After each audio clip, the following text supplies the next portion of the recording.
আসসালামু আলাইকুম এইচএসসি ২৭ ব্যাচের প্রিয় শিক্ষার্থীরা। কেমন আছো তোমরা সবাই? তো এই তো তোমাদের এসএসসিটা শেষ হয়ে গেল।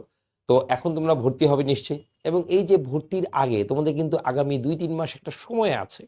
এই সময়ের মধ্যে আমরা কি করতে পারি? তোমরা কিন্তু অনেকে ঘুরেফেরা অবশ্যই করাটা উচিত। তবে কেউ যদি চাও বিভিন্ন কোর্সে বা সাবজেক্টে এখন থেকে নিজে প্র্যাকটিস করে শেষ করে ফেলতে পারো। অনেকে বিভিন্ন কোচিং সেন্টারে যেতে পারে, অনেকে নিজে বিভিন্ন বই কিনে পড়ে ফেলতে পারে। এটা টোটালি তোমার ব্যক্তিগত ব্যাপার।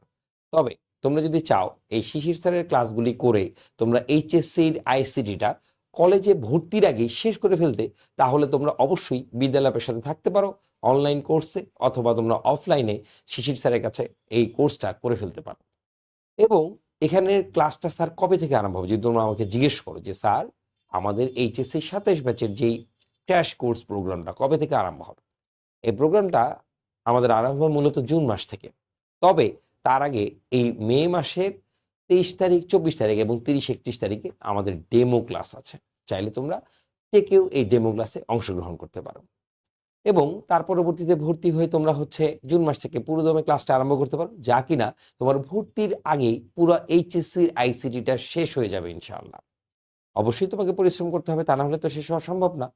এছাড়াও যারা কিনা হচ্ছে পরবর্তীতে মানে সেপ্টেম্বর মাসে ভর্তির পরে কলেজে শুরু হওয়ার পরে শুরু করতে চাও, তারাও চাইলে কিন্তু শুরু করতে পারো। তবে আমি তোমাদের বলে রাখি, এই বিদ্যালয়ে শুধুমাত্র যে শিশির স্যারের যে ক্লাস থাকবে তা না, আরও অন্যান্য সাবজেক্টের ক্লাসগুলি বিভিন্ন ভাইয়ারা BUET, medical, Dhaka university, IB এর অনেক ভাইয়াদের ক্লাস থাকবে এবং অন্যান্য কলেজের শিক্ষকদেরও ক্লাস থাকবেন। তো আশা করি তোমরা ভালো থাকবে সবাই। যেকোনো প্রয়োজনে শিশির স্যারকে মনে করবে। ধন্যবাদ। আসসালামু আলাইকুম।